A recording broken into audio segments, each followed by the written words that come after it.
service civique. C'est être un engagement citoyen pendant lequel on essaye de développer des projets qui permettent justement d'apporter quelque chose à la société dans laquelle on vit, apporter un peu de réflexion,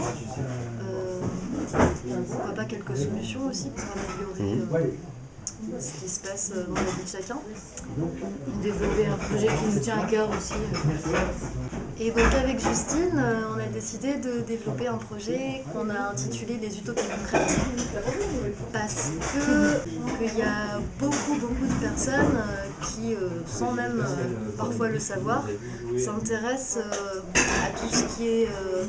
ce que nous on a appelé initiative de transition sociale. Donc c'est toutes les petites choses que chacun à son échelle essaye de mettre en place pour justement proposer des alternatives, améliorer son quotidien ou sa société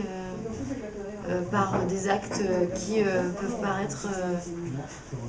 pour eux-mêmes souvent insignifiants mais qui sont hyper intéressants et qui peuvent être relayés par d'autres groupes et peuvent amener un changement. Nous, ce qui nous intéresse plus particulièrement, c'est les projets et les groupes citoyens qui